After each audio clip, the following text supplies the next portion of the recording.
At my son's wedding cruise, he raised a glass and thanked his real mother. I had spent $79,000. He never said thank you, not once. I stood there, smiling, while something inside me quietly broke. No one noticed when I walked away, but I wasn't walking out of pain. I was walking into power. The call came on a Wednesday morning, right between my second cup of tea and checking the mail. Jordan's name flashed on my screen. It had been a few weeks since we last spoke, nothing unusual, but something in my chest paused. Not fear, just that quiet flicker a mother learns to recognize when something is coming. He didn't ask how I was. He got straight to it. He said he and Layla were going ahead with their wedding celebration this spring. A European river cruise. 10 days on the Rhine with both families, a ceremony on deck, a private dinner in Strasbourg. Very modern, he said, very intimate. Then came the sentence that still lingers in the back of my ears. We'd love for you to be part of it, Mum. It would mean a lot. I asked softly if they needed help with anything. He hesitated, then said the guest list was already tight, but they hadn't booked final arrangements. The subtext hung there, waiting for me to pick it up and put it in motion. So I said I'd cover the entire cost. Flights, cruise, meals, flowers, photographers. I had some savings left from selling my half of the regional library council, money I'd once planned to hold for retirement comfort. But what use is comfort if no one remembers you were ever part of something worth celebrating? I didn't say that out loud. I just told him I'd take care of it. Jordan thanked me, quick and casual, like someone accepting an Amazon package. Later that week, I got the invoices. $79,420, all counted. I clicked confirm payment and closed my laptop. Then I sat with the silence. That kind of silence doesn't come from being alone. It comes from knowing you said yes before they ever gave you a reason to. Still, I wanted to believe in the moment, in being seen, in being part of something again, as more than the person who sends birthday cards on time. I told myself I was investing in connection, and maybe I was. Maybe that was the mistake. The weeks leading up to the trip were filled with forwarded emails and neutral-toned group chats. Sonia, my ex-husband's second wife, had been added to the itinerary early on. Layla texted me once about a color palette for the clothes. No one asked where I'd be sitting during the ceremony. I assumed it was an oversight.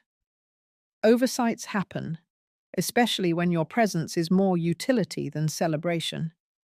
I packed 3 dresses and a pair of old gold earrings I hadn't worn in over 20 years.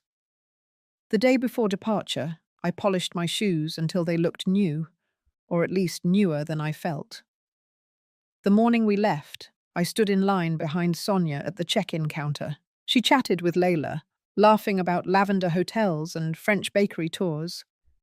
I held my ticket and smiled when she looked back and said, "Oh, didn't realize you were right there." I said, "That's all right. I'm used to being just behind." She laughed. I didn't. On the plane, I was seated between a stranger and the window. Sonia sat up front with Jordan and Layla. I stared at the ocean for hours and counted the clouds as if they owed me something. Looking back, I think the moment I offered to pay for the cruise, I thought I was choosing to belong. But deep down, part of me knew.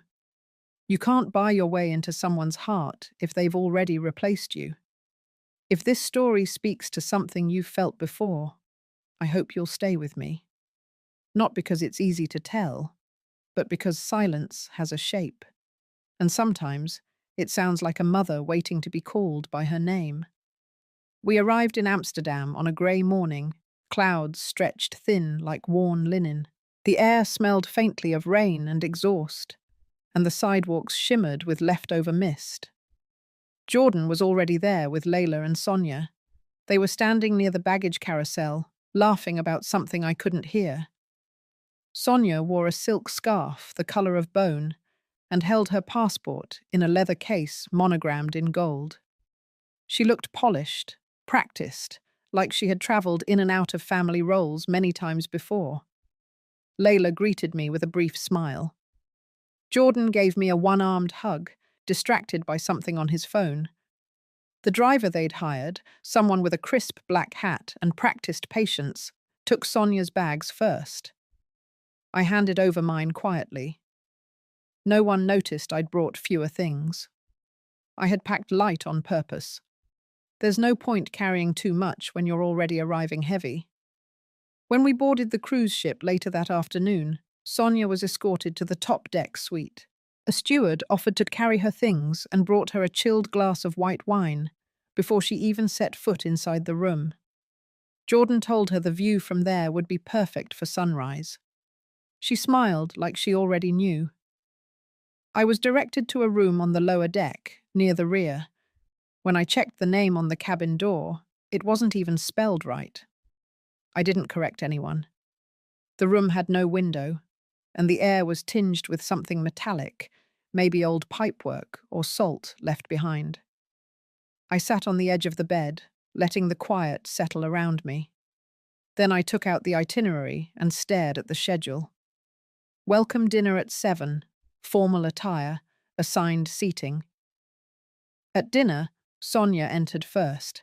She was wearing soft blue, something silk again, and she touched everyone lightly on the arm as she passed by. She moved with the confidence of someone used to being introduced. And she was. The cruise director welcomed her as the mother of the groom. I waited for a correction that never came. Jordan nodded and smiled when her name was said. He didn't glance my way. I adjusted the silverware on my side of the table. The cloth napkin smelled like lavender. The woman next to me, some cousin from Layla's side, leaned over and whispered that Sonia looked stunning. She asked if I was part of the groom's family. I said I was a footnote. During the meal, Sonia spoke about her travel experiences. She had been to Bordeaux, to Sicily, to Istanbul. Every story had a detail that sparkled. She knew the names of wines and the right way to pronounce small coastal towns. People leaned in. Jordan laughed easily. Layla nodded along. I watched from my corner and folded my hands in my lap. At dessert, Sonia told a story about a bakery she found in Lucerne, how she'd brought Jordan there once during a rough winter. He smiled and confirmed it, looking right at her. I remembered that winter too. It was the year Jordan called me in tears over his job loss, and I sent him rent and groceries. He had never mentioned a trip. I finished my tea. It had gone cold. After dinner, I stepped out onto the deck. The wind had picked up, brushing the hem of my dress against my ankles. Below us, the river moved slow and steady, like time choosing not to rush. I didn't cry. I didn't curse. I just stood there for a long while, wondering when I had become a witness in a celebration I had paid to host. By the time I returned to my cabin, someone had placed a small gift bag on the bed. Inside was a welcome note printed on thick cardstock. It was addressed to Mrs. Sonia Monroe. My room. Her name. I left the bag untouched. I lay back and stared at the ceiling. There was no sound but the dull thrum of the engine and the faint creak of wood shifting around me. I wasn't angry. Not yet. I was still waiting. Waiting to be remembered, or at the very least, noticed. The next morning, we docked in Strasbourg. The sky was still bruised with sleep when I stepped out of my cabin. The hallway smelled faintly of coffee and lemon polish.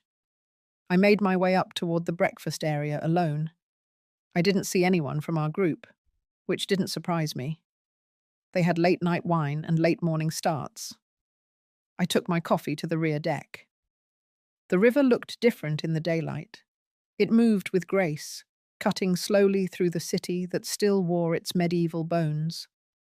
For a moment, I let the quiet settle into my body. No talking, no glances, no pretending, just steam rising off my cup and the sound of water pressing against the boat. Eventually, I heard footsteps and voices behind me. Sonia's laugh came first, followed by the softer tone of Layla. Jordan trailed behind, talking to one of the guides. They were headed out for the day's excursion. Sonia wore a linen jacket and wide-brimmed hat. Her hand rested lightly on Jordan's arm.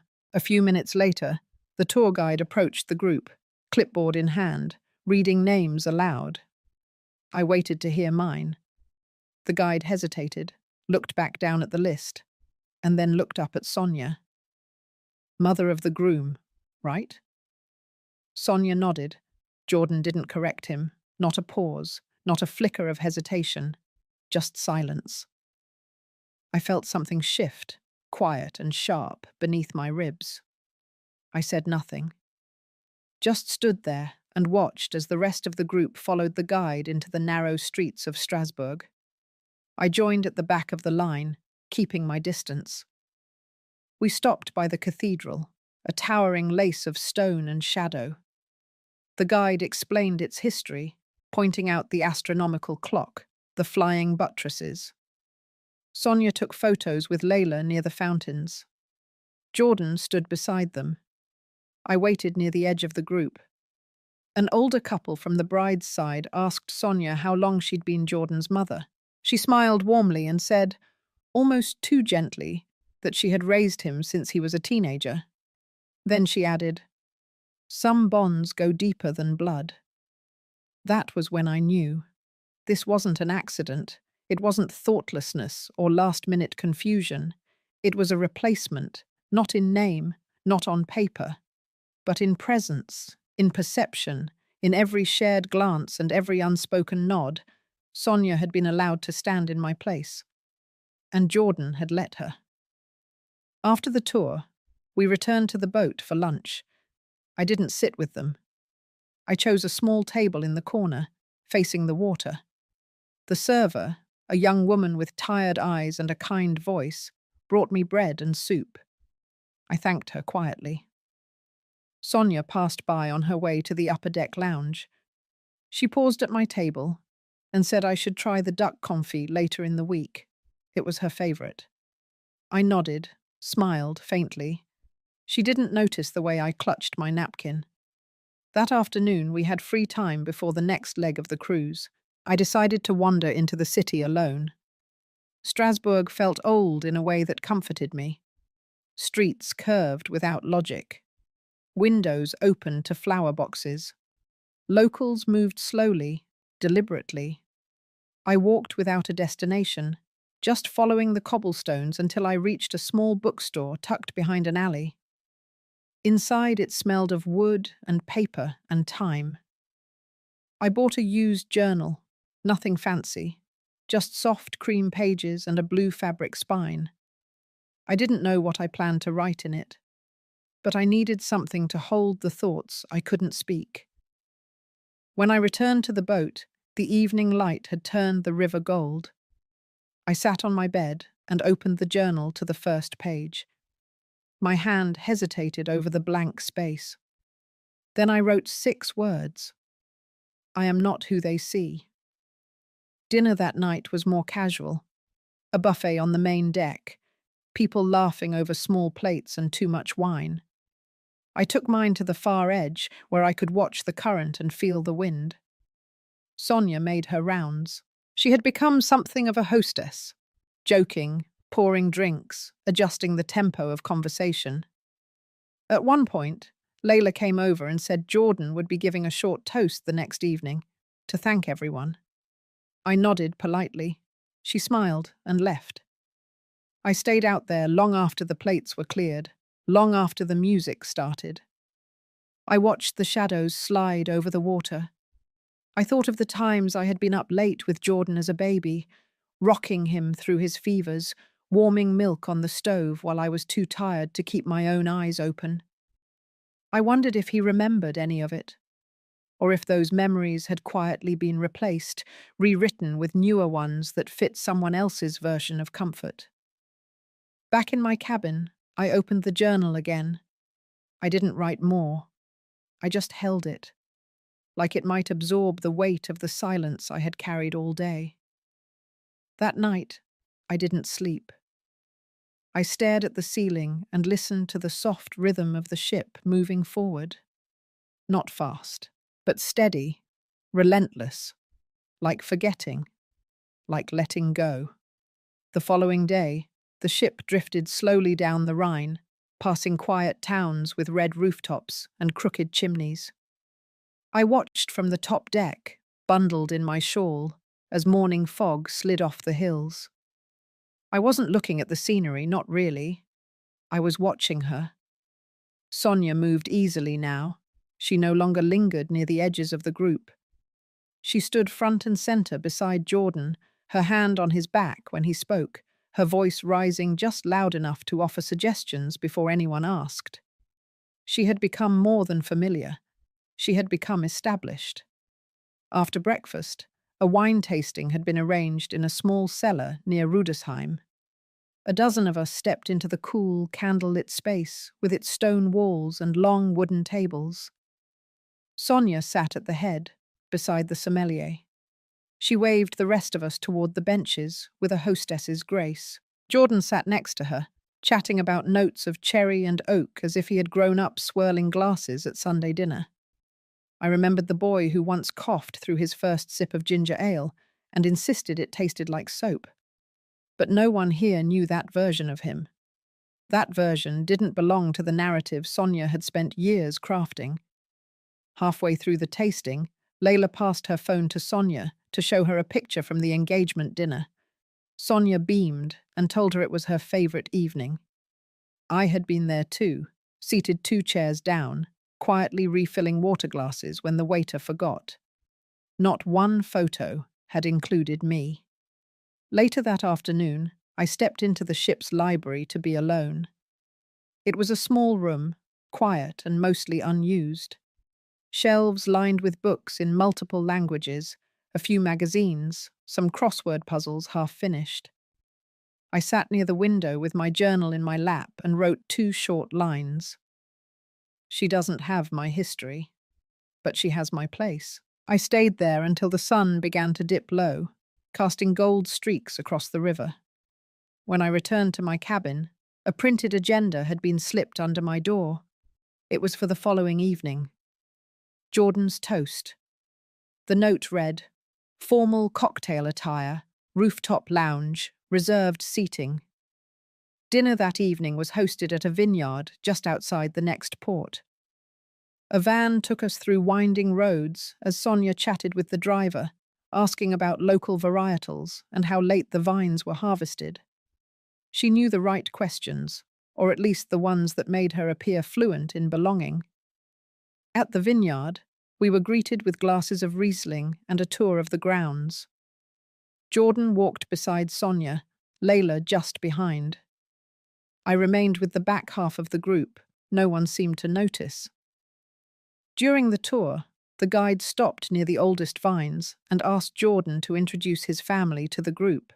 He turned slightly, gestured toward Sonia, and said, "She knows more about wine than I ever will. My mother taught me that patience and care make things grow stronger."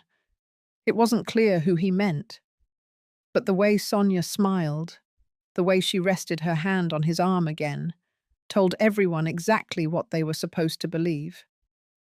That night on the return trip, I sat by the window in the shuttle. I looked at Jordan's reflection in the glass. He was laughing at something Layla whispered. Sonia leaned toward the driver, correcting the pronunciation of the next town. It struck me then that there was no accident in her timing. She had entered Jordan's life just when he was forming his adult identity, rebuilding after years of instability. She hadn't filled a gap. She had rewritten the page. Back in my room, I opened my journal. This time I wrote more. She replaced the stories with smoother ones, the kind people prefer to hear, ones without the mess. It was not jealousy. I had no desire to compete. But I saw, with sharpness I hadn't wanted before, that my erasure wasn't passive. It had been allowed, piece by piece, smile by smile. The next morning, the staff were setting up the rooftop lounge for Jordan's toast. Tables were dressed in white linen. Candles were arranged along the glass banisters. A pianist rehearsed in the corner. I stayed out of sight, watching from the deck above. Sonia came out first, carrying a box of decorations. Layla followed, giving quiet instructions to the crew. Jordan showed up later, holding cue cards and laughing about forgetting his lines. They rehearsed quietly, Sonia nodding at his delivery, Layla smoothing her dress in the mirror. At one point, Sonia placed a small frame on the center table. It held a photo.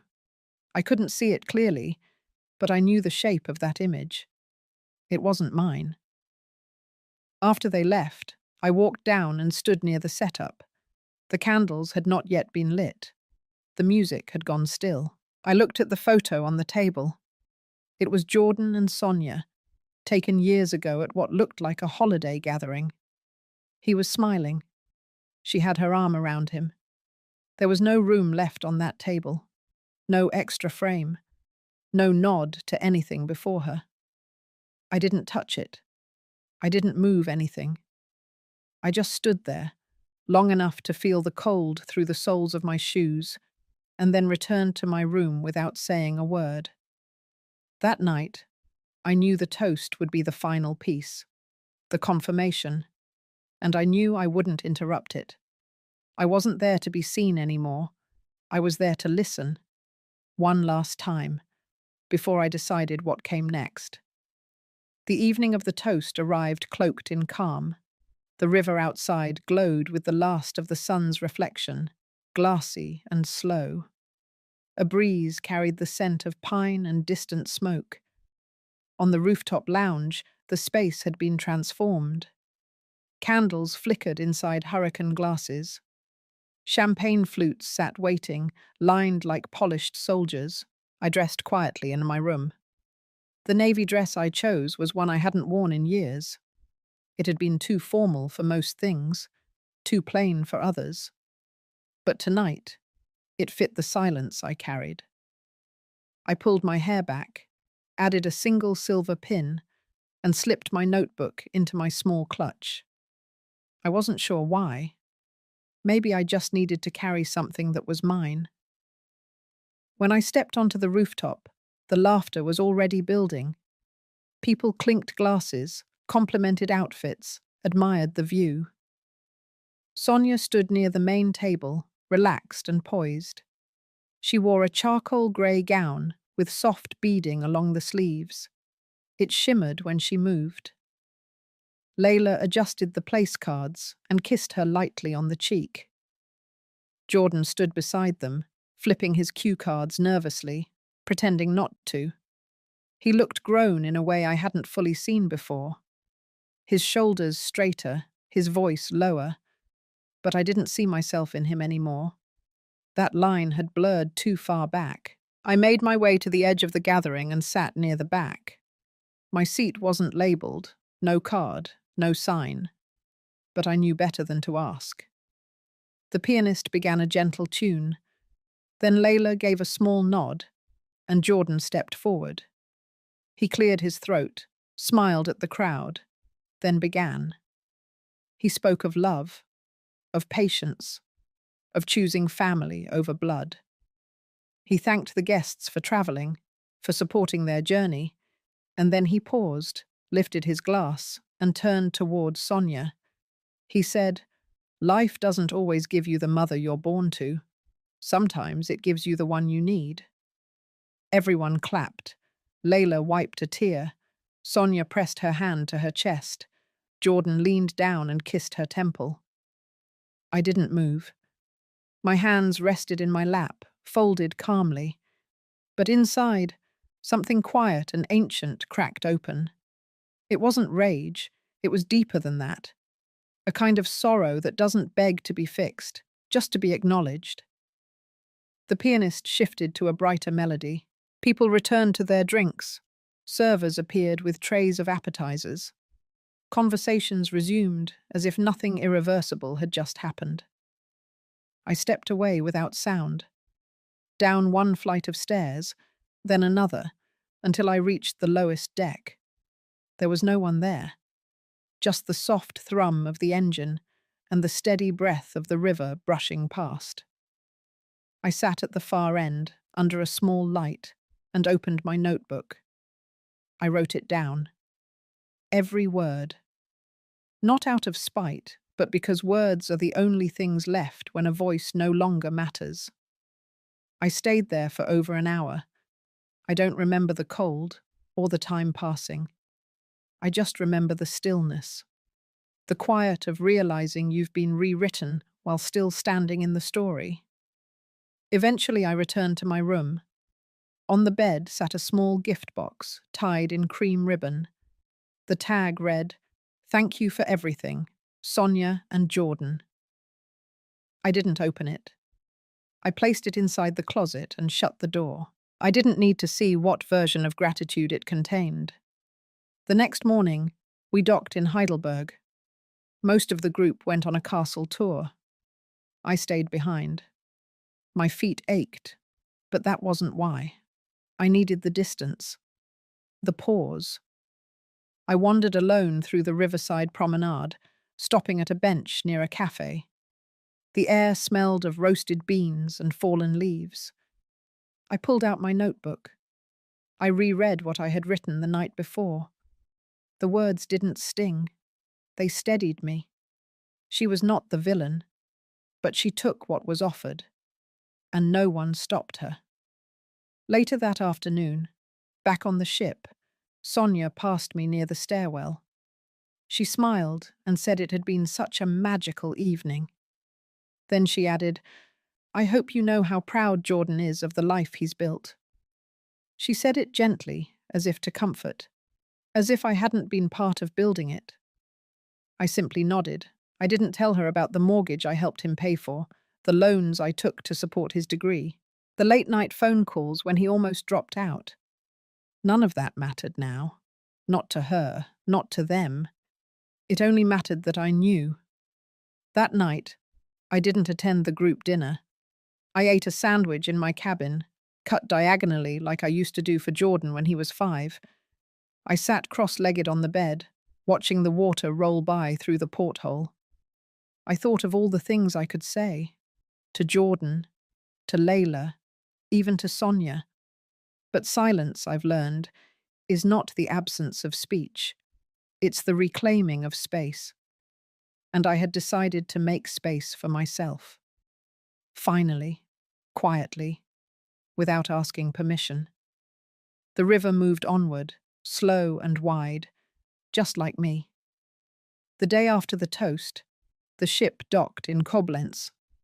The sky was thick with clouds, and a soft drizzle clung to the windows like a second skin. I skipped the scheduled walking tour. I didn't want to spend another morning pretending I was part of the group, pretending the space I once occupied hadn't been handed to someone else without a second thought. Instead, I walked along the empty deck, each step echoing faintly in the grey silence.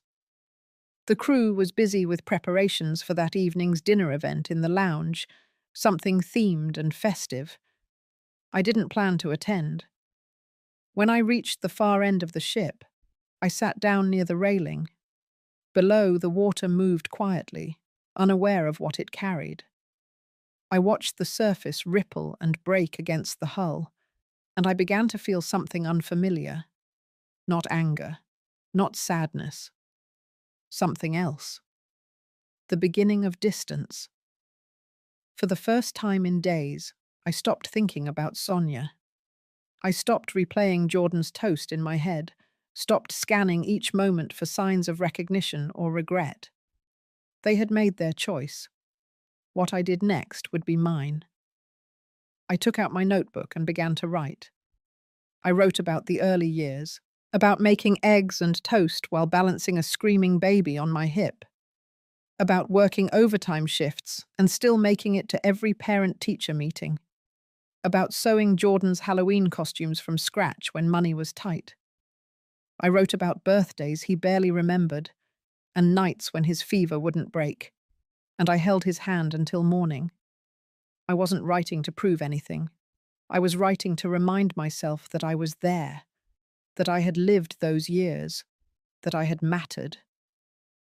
When I returned to my cabin, a folded note had been slid under my door. It was from the cruise director, inviting me to a special luncheon the next day for select guests. I knew it had come from Sonia. The phrasing was too curated, too smooth. She must have noticed my absence and wanted to keep things tidy. I declined. Instead, I took the time to arrange something else. Something of my own. That evening, while most of the passengers were gathered in the lounge wearing feathered headbands and sipping cocktails, I went ashore alone. I visited a nearby cafe that overlooked the river. The place was warm, dimly lit, and nearly empty. I ordered soup and sat by the window, watching the lights flicker on the water. I thought about how easily history could be rewritten, not by force, but by repetition, by offering the same story over and over until it became the one people chose to believe. But I also thought about how some truths don't need to be shouted. Some truths just need to be remembered. And I was remembering everything. The next morning, I booked a short private excursion to a small vineyard outside town. It wasn't part of the cruise itinerary. I didn't invite anyone. It was just me, the driver, and a view of neat rows of vines slipping down the hillside. At the top of the hill, I stood alone and looked out over the land. The sun had broken through the clouds, casting light across the valley like someone pulling back a curtain. It was quiet there, beautiful in a way that didn't ask for applause. I pulled out my notebook again and wrote 4 words. This part is mine. I stayed until the wind picked up and the shadows began to stretch. Then I walked back down, slower than usual, letting each step sink into the ground. There was no one waiting, no one calling my name. But for the first time since this trip began, I felt like I was exactly where I belonged. By the time we reached Cologne, the sky had cleared into a deep, windless blue. The ship was scheduled to dock until the next morning, and most of the passengers looked forward to a free evening in the city. I stayed on board for most of the day, letting the others wander through cathedrals and cafes, take pictures in front of old stone towers. I needed the quiet more than I needed the view. In the late afternoon, I found myself walking the upper deck again. The air was cool but not sharp, the kind of cold that wakes you up gently. I passed Sonia near the outdoor bar.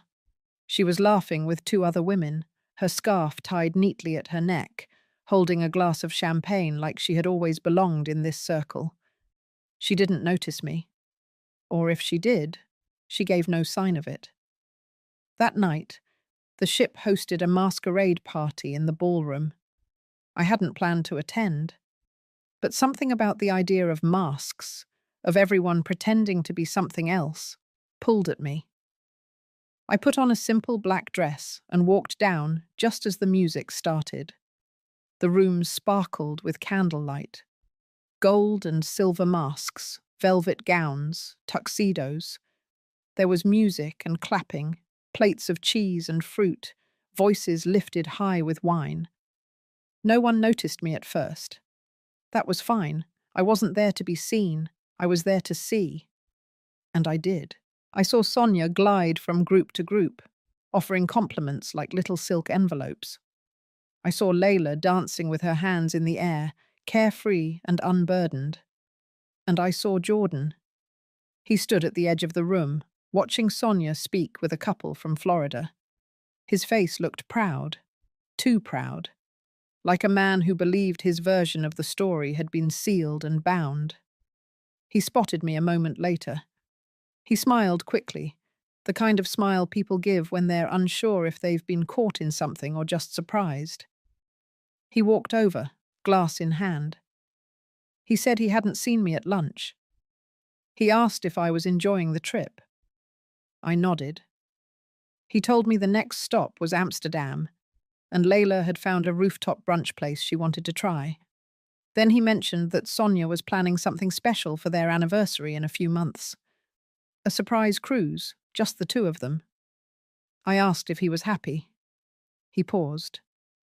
Not long, just enough to notice. Then he said, "Of course, life is finally stable." I didn't say anything. I just looked at him. Not the boy I raised, but the man who no longer remembered the weight of everything I once carried.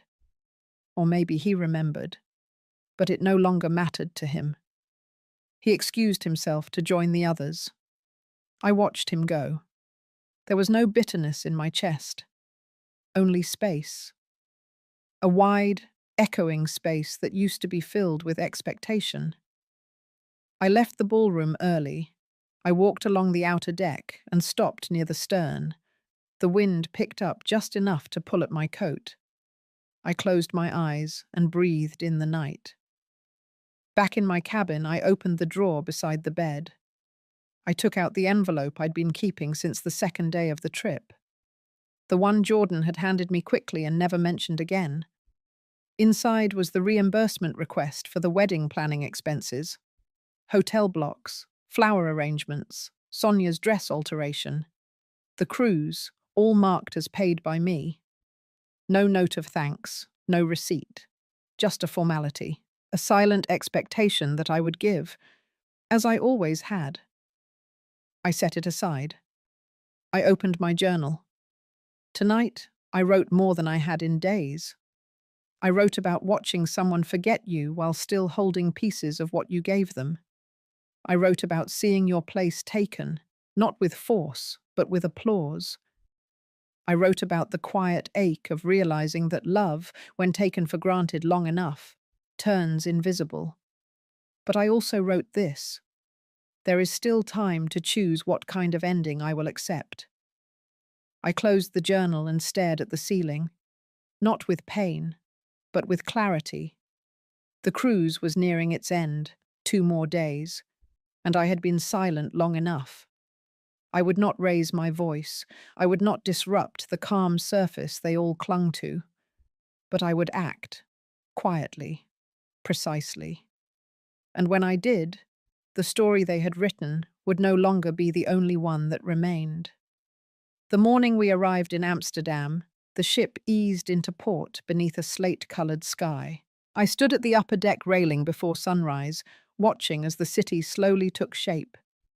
Bridges arched over calm water. Narrow houses leaned against one another like old friends sharing secrets. The air felt heavy, almost ceremonial. I knew this was the final stop, and I was ready. After breakfast, the group split up for free exploration. Sonia gathered a few couples for a private canal tour. Layla went shopping for last-minute souvenirs. Jordan stayed behind, making calls for work. I walked alone through the Jordan district, letting my steps guide me. I passed flower stalls, bakeries still warm with morning bread, small cafes with foggy windows and quiet jazz playing inside. No one knew who I was, and it was a relief. I stopped at a second-hand bookstore tucked behind a bike shop. The window displayed a single novel in English. Inside, the floor creaked and the air smelled of dust and paper. I bought a used copy of a travel memoir and tucked it into my coat pocket. Something about holding a story someone else had already carried comforted me. Later that afternoon, I returned to the ship and prepared for the farewell dinner. It was to be held at a rooftop restaurant overlooking the city, hosted by Sonia and Jordan. The invitation, slipped into everyone's cabin the night before, described it as an evening of gratitude. I knew what that meant. One last performance. I dressed simply. Dark grey slacks, a clean blouse, the same shawl I had worn on the first day of the trip. I didn't wear makeup. I didn't need a mask. When I arrived, the room was already buzzing. The sun was setting behind the city, and warm light poured through tall windows. Candles lined every table. Sonia stood near the entrance, greeting guests as if she were royalty. She smiled when she saw me and placed a hand on my arm. She told me it meant the world that I had come. I gave a small nod. I didn't thank her. Dinner moved quickly. Courses arrived with practiced grace. Wine flowed. Toasts were made. Layla offered a speech thanking everyone for making the journey so meaningful. Jordan stood after dessert and raised his glass. He spoke of growth, of family found, not just born. He thanked Sonia again for her unwavering support and her belief in him. His voice wavered when he said she had been his anchor in uncertain waters. Then he looked at me. He said, "And to my biological mother, thank you for giving me life and for joining us on this journey." I smiled gently, then lowered my eyes. That moment, that tiny sliver of acknowledgement, wasn't for me. It was for the room, for balance, for optics, and I knew it. After the final toast, while everyone laughed and clapped and moved toward dessert carts and dancing, I stepped outside onto the balcony. The wind had picked up, and the lights of the city shimmered on the canals below. I took out the envelope I had brought with me. Inside were copies of bank statements, receipts, a spreadsheet I had compiled quietly over the last few months. It detailed every dollar I had contributed. To the wedding, to the cruise, to Jordan's early years of adulthood. Years Sonia had never touched, but now stood upon. I had sent a copy to my lawyer earlier that morning, not out of spite, but to begin something of my own, the creation of a fund, a personal legacy. That fund would be directed towards single mothers over 50 who had raised their children alone and were now, like me, learning to stand in new spaces. It would carry my name, not as a declaration, but as a reminder. That presence has weight, even when people forget. I looked at the city once more, then walked back inside. Sonia caught my eye and gestured toward the dance floor. I waved gently, then slipped past her without a word. I didn't need the last waltz. Back on the ship, I changed into my nightclothes and sat by the window. The boat would remain docked until morning.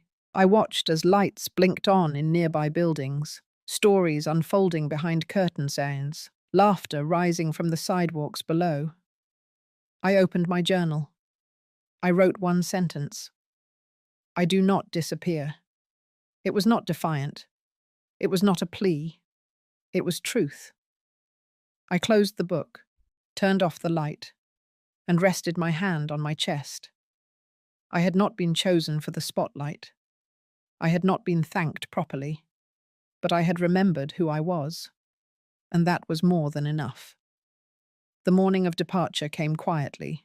No announcements, no farewells, just the usual hum of suitcases being wheeled down narrow corridors and cabin doors closing for the last time. The ship felt hollowed out, like something had already left it. I dressed early, packed slowly, and stood at the railing one last time, watching Amsterdam soften into the pale light of morning. Jordan had arranged a group shuttle to the airport. Sonia had coordinated the times, the seats, even printed out little itineraries. My name wasn't on the list. I had made other plans, quietly, on purpose. As passengers gathered in the lobby with their luggage, laughing and exchanging numbers, Sonia moved among them like a hostess wrapping up a weekend at her estate. Layla waved at me as she passed, her arms full of gifts and travel pillows. Jordan came toward me last, his carry-on in one hand, his phone in the other. He asked if I needed help getting to the airport. I said no. He said he hoped I had enjoyed myself. I nodded. Then he hesitated. He looked around, then said he knew this trip had probably brought up some complicated feelings. He said he appreciated me being graceful through it all. And then he added that he hoped, in time, I would understand that things just change. I looked at him, not as a mother, not as someone longing for connection, but as a woman who finally saw him clearly. I told him I already understood. He looked uncertain for the first time in days. He didn't know what to do with my calm. He had expected a closing scene. I offered none. After they left, I returned to my cabin. My flight was later in the day. I had arranged for a driver to take me somewhere else first. A detour. A choice. 2 hours later, I was seated at a quiet cafe outside the city centre, looking over the final documents with my lawyer. He had flown in from Boston and met me there, per my request. We reviewed the final terms of the fund. The language was exact. The allocation percentages were set. The beneficiaries were clearly defined. This wasn't just paperwork. This was closure on my terms.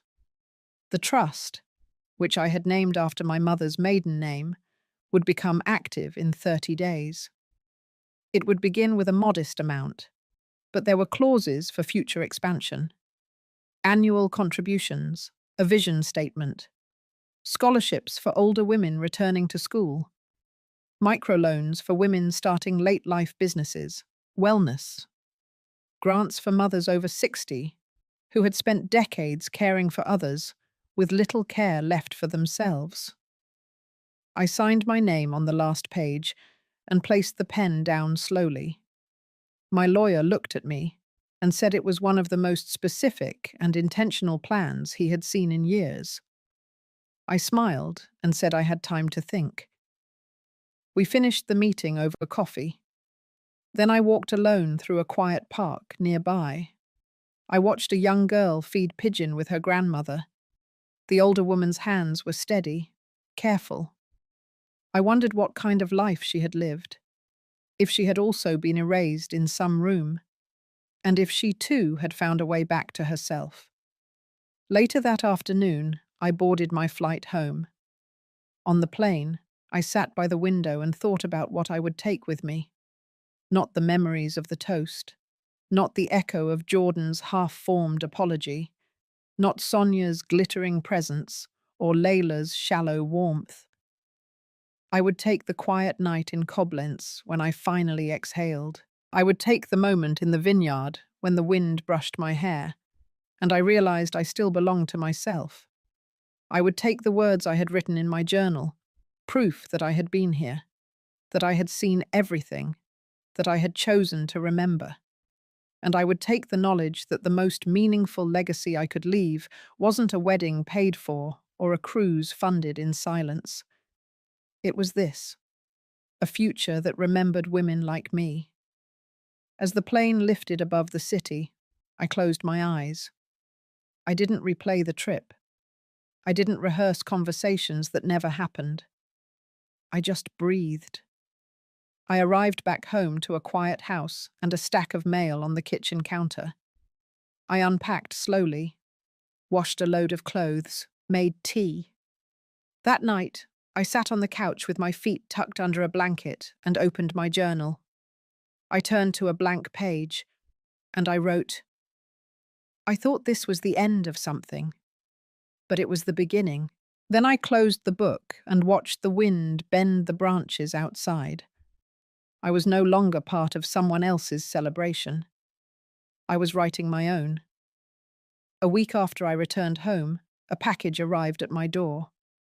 There was no return address, just my name, written neatly across the front in a hand I hadn't seen in years.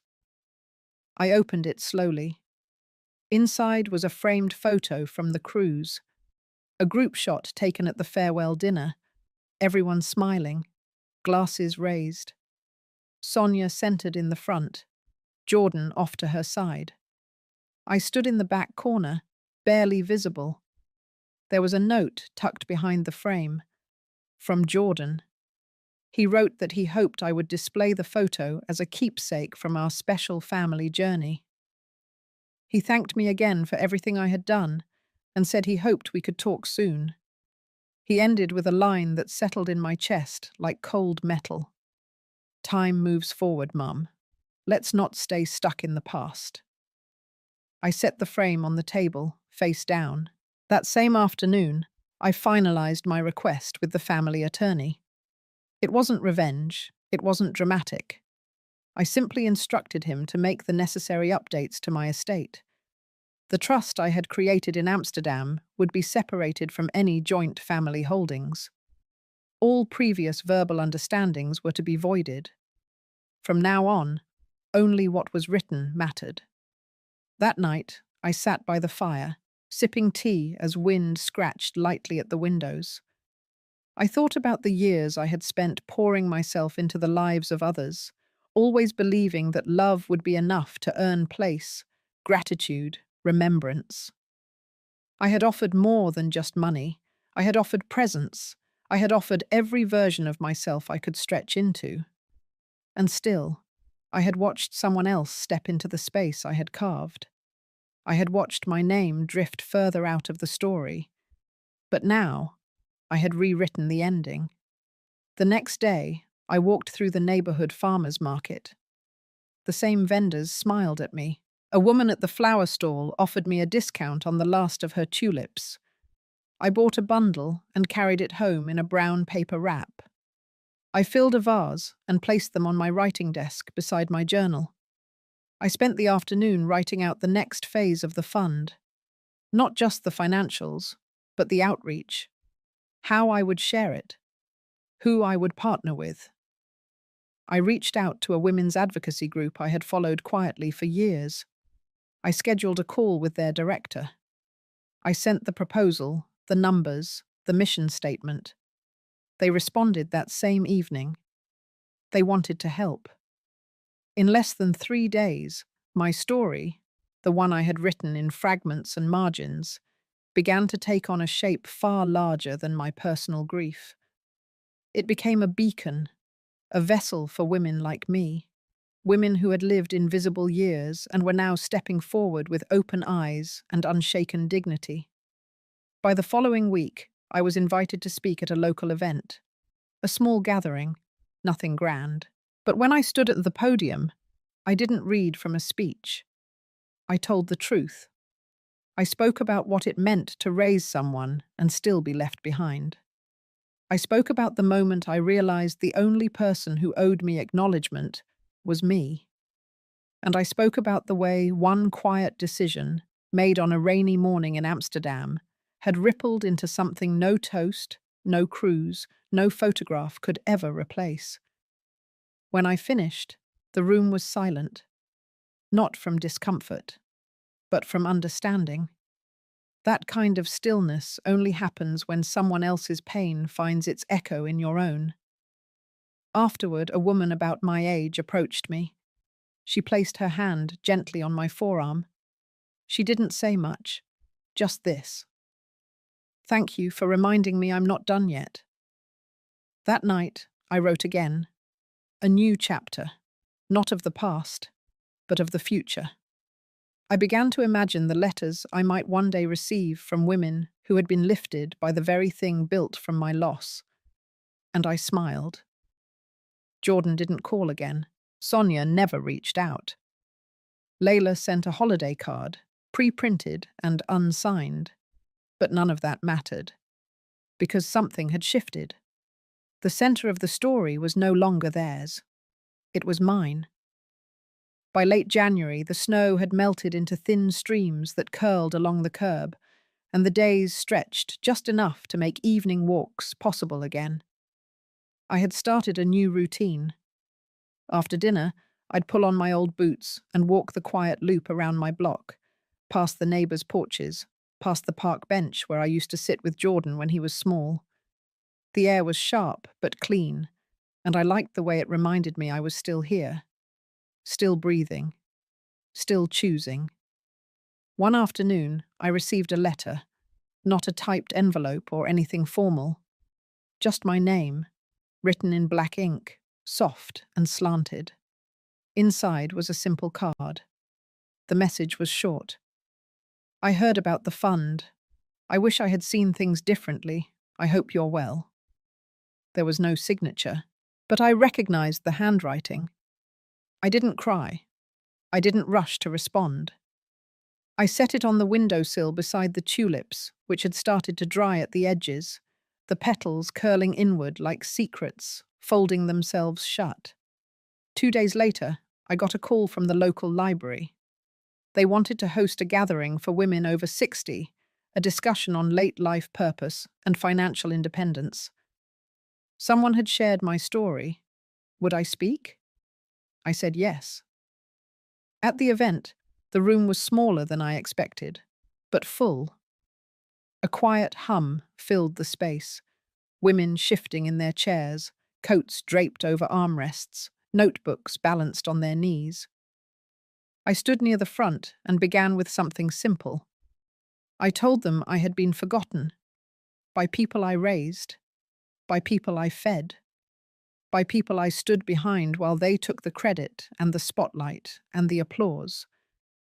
But I also told them that the moment I stopped waiting to be invited back in was the moment I began to build something entirely my own. Afterward, 3 women waited to speak with me. One had tears in her eyes. Another asked if she could volunteer for the fund. The third just nodded slowly and placed her hand over her heart. We didn't need words. That night, I walked home the long way. The streetlights flickered gently as I passed.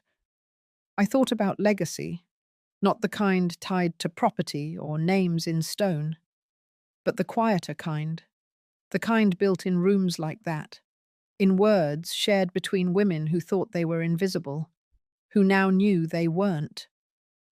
Later that week, I took down the group photo from the cruise. I had left it in the drawer for weeks, still in the frame, still face down. I looked at it again. Sonia with her perfect dress, Jordan beside her, hand on her back, everyone smiling. I studied my own face in the corner, the faintest suggestion of a smile. But now, I saw more. I saw a woman holding back not because she was timid, but because she was measuring, calculating, choosing. I removed the photo from the frame and replaced it with something else. A letter I had written to myself the day I returned from Amsterdam. It began with one line: "You do not vanish." I placed it back on the shelf, now face up. In the months that followed, the fund continued to grow. Donations came in, partnerships were formed. I met with women who had ideas, who had plans, who had simply been waiting for someone to say yes. I didn't tell them about Jordan. I didn't mention Sonia or the cruise or the silence that followed, because that wasn't the point anymore. The story had shifted, not in one loud moment, but in a series of quiet ones. A woman on a bench sharing her dream to open a mobile salon for homebound elders. A retired teacher creating a free tutoring circle in her apartment building. A grandmother starting her own bookkeeping service with money from the first grant we issued. Each of them reminded me of who I had been. Each of them showed me who I was becoming. And in all of it, there was peace. Not the kind that comes from forgiveness or from being understood, but the kind that comes from choosing to be whole, even when the world offers you pieces. That was the peace I carried now. Spring arrived slowly, like someone testing the water before stepping in. I noticed it first in the way the trees shifted color, not bright green yet, but no longer bare. Then in the early sun that spilled across my kitchen counter before I had time to make coffee. I began keeping the windows cracked during the day, just enough to let the air move through, carrying with it something light and unspoken. I had stopped marking days with appointments. Life didn't orbit around birthdays or holidays anymore. It followed its own quiet rhythm, and I followed mine. The fund continued to thrive. We had just completed our 4th round of disbursements. The applications poured in, women from every corner of the country, some with long stories of silence, others with only a sentence or two. But each one held a tone I knew too well. A woman who had carried everything and been seen for nothing. Until now. I met with a young reporter that week. She wanted to profile the fund for a local segment on community change. She asked me why I started it. I paused before answering, not because I didn't know, but because I didn't want to give her the wrong part of the story. I told her it began in a room where I was invisible. It grew because I stayed quiet too long, and it flourished when I remembered I still had a name. That night, I cooked for myself. A proper meal, something with flavor and care. I poured a glass of wine, played a record, and ate slowly. I used the good plates, not because anyone was coming, but because I had decided I was worth showing up for. Later, I sat on the porch with a blanket around my shoulders and watched the neighborhood soften into dusk. Jordan never called. Sonia never wrote. Their silence was no longer a weight. It was simply space. And I had filled that space with something better. I had filled it with truth, with choice, with peace that didn't require permission. A few days later, I received another letter. This one from a woman in Wisconsin who had used her grant to start a weekend respite group for grandmothers raising grandchildren. She wrote about the first session they held in a church basement, about the way the women cried when someone finally asked how they were doing. She thanked me for the chance to be useful again. I folded the letter and tucked it into my journal. The wind outside was warm, brushing softly against the windows. I was not a guest in my own life anymore. I had stepped back into the center, not to be celebrated, but to be steady, to be known by myself. And that was the ending I hadn't even known I wanted. If you've ever felt invisible, like the people you loved most simply forgot your name, I hope this story brought you something. Maybe strength, maybe peace, maybe the quiet push you needed to reclaim what was always yours. If this spoke to you, or if you've lived through something similar, I'd love to hear from you. Your story matters, and it deserves to be remembered. Thank you for listening, and for allowing this space to hold what so many have carried in silence.